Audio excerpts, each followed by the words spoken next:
वृंदा का नवरात्रि का पर्व चल रहा हो और महिषासुर का जिक्र ना आए, ऐसा कैसे हो सकता है? किस तरीके से उन्होंने महिषासुर का संहार किया? बिल्कुल बिल्कुल, ये तो जिक्र करना बहुत ज़रूरी है। तो आइए अपने दर्शकों को भी बताते हैं। महिषासुर का जन्म एक असुर राजा रंभा और एक महिषी, महिषी मतलब भैंस, हाँ, फीमेल बफेलो। फीमेल बफेलो के मिलन से हुआ था। इसलिए उसके पास मानव और भैंस दोनों के रूप में बदलने की शक्ति थी। ये विशेष जन्म उसके शेप शिफ्टिंग पावर्स का कारण बना, जिसे उसने देवताओं के खिलाफ युद्ध में यूज किया। महिषासुर का जन्म एक असुर राजा रंभा और एक महिषी यानी एक भैंस से हुआ था। उसका रूप अद्भुत था, आधा मानव और आधा पशु। बचपन से ही उसके अंदर एक अलग तरीके की शक्ति थी और उसके साथ था एक गहरा गुस्सा। असुर समाज में उसका स्वागत हुआ, लेकिन लोग उससे डरने लगे। उसकी आंखों में हमेशा एक अग्नि सी जलती थी। जब दूसरे बच्चे खेलते, महिषासुर शक्तियों का अभ्यास करता। जब कोई उससे कहता कि अपना रूप बदल कर दिखाओ, तो वो सबको डरा देता। उसके पिता रंभा ने उसे सिखाया कि दुनिया में जीत सिर्फ बल से होती है। प्रेम, दया, करुणा ये सब कमजोरों के लफ्ज हैं और इनसे दुनिया में कुछ हासिल नहीं किया जा सकता। महिषासुर ने बचपन से यही सीख लिया था कि उसका लक्ष्य है सत्ता, कब्जा और विजय। उसने तपस्या शुरू की दोस्तों। छोटी उम्र में जंगल में जाकर ब्रह्मा जी को प्रसन्न करने के लिए कठिन साधना की। न भोजन न नींद, सिर्फ एक लक्ष्य। ऐसा वरदान पाना चाहता था वो जिससे कि वो अमर हो जाए। अच्छा, और क्या वरदान मांगा उसने ब्रह्मा जी से? जब ब्रह्मा जी प्रकट हुए तो महिषासुर ने मांगा एक ऐसा वरदान जो उसे अपराजित बना दे। कोई पुरुष, कोई देवता उसका वध न कर सके। अच्छा। ब्रह्मा जी ने बहुत कुछ सोचा, नानुकुर करने के बाद आखिरकार वरदान दे ही दिया। और महिषासुर का अहंकार बचपन से ही आसमान छूने लगा। उसने उसने वरदान मांगा कि कोई भी सुर या इंसान उसे ना मार सके, पर देवी का जिक्र नहीं उसने किया ना, किसी नारी का जिक्र उसने नहीं किया कि कोई नारी मेरा संहार ना कर सके। ये चीज उससे छूट गई, जो अंत में उसका संहार का कारण बनी। वो स्त्री को कमजोर समझता था और उसका मानना था कि स्त्री उसको कभी हरा नहीं सकती। उसने अपने वरदान में स्त्री का कोई जिक्र नहीं किया, बहुत छोटा समझा और यही उसके विनाश का कारण बना। उसका अहंकार बढ़ता गया। सबसे पहले उसने देवलोक पर हमला किया, इंद्र को हरा दिया और वहां से सबको भगा दिया। स्वर्ग पर कब्जा कर लिया, देवताओं के मंदिर जला दिए, यज्ञ भंग कर दिए और भक्तों को डराना शुरू कर दिया। ऋषि मुनि तपस्या नहीं कर पा रहे थे, भक्ति नहीं कर पा रहे थे। हर जगह महिषासुर का आतंक था। उसका नाम, उसका राज, उसका डर। देवताओं ने ब्रह्मा, विष्णु, महेश, त्रिदेव से प्रार्थना की, हमें बचाइए, त्राही माम करने लगे।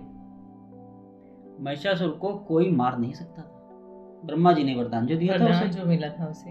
हाँ, ब्रह्मा जी ने विष्णु और शिव को बुलाया। तीनों ने कहा अब समय आ गया है एक ऐसी शक्ति को जागृत करने का जो महिषासुर के वरदान का अंत कर सके। उसके वरदान के अंतर्गत रहते हुए वे वरदान भी तो तोड़ा नहीं जा सकता। और तब तीनों ने अपनी तेजोमयी शक्तियों को एक साथ मिलाया।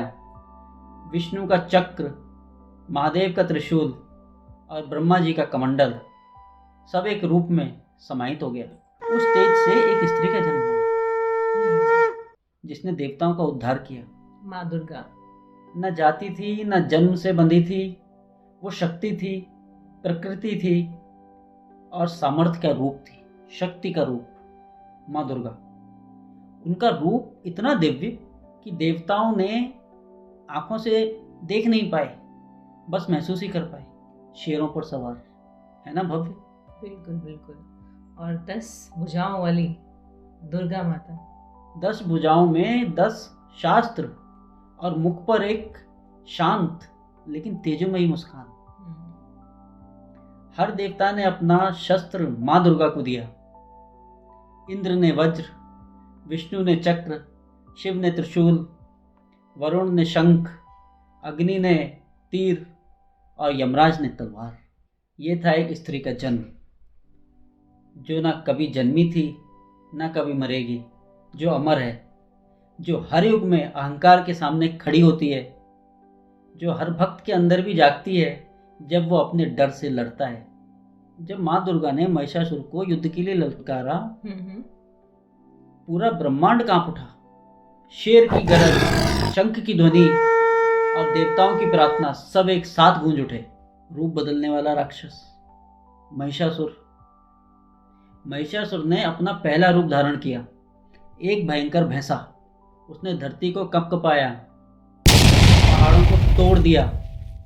माँ दुर्गा ने अपने त्रिशूल से प्रहार किया, लेकिन महिषासुर तुरंत एक शेर। हाँ, शेर। फिर हाथी, फिर मानव योद्धा, फिर एक विशाल असुर।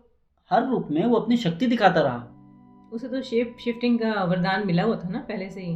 हाँ, अपना रूप बदलता था वो। हाँ। माँ दुर्गा ने हर रूप का सामना किया, कभी चक्र से, कभी तलवार से, कभी धनुष से। 9 रातों का संघर्ष रहा।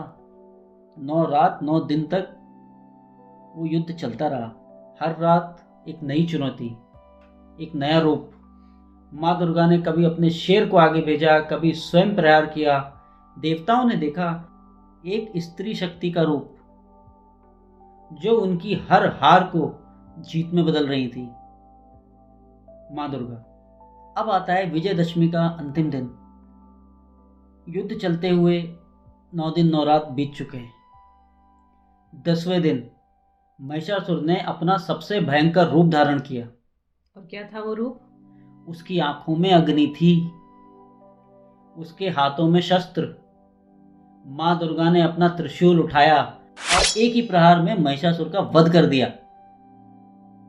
उसका शरीर धरती पर लुढ़क गया और ब्रह्मांड में शांति छा गई। देवताओं ने जय जयकार की, भक्तों ने दिए जलाए और माँ दुर्गा ने मुस्कान के साथ अपना रूप समाहित कर लिया। वृंदा, ये जो हमारे पुराण शास्त्र, देवी देवताओं की जो कहानियां हैं, इसमें कुछ तथ्य छुपे होते हैं। इसी तरीके से जैसे पिछली बार हमने रक्तबीज में भी देखा कि उसमें भी रहस्य छुपा था।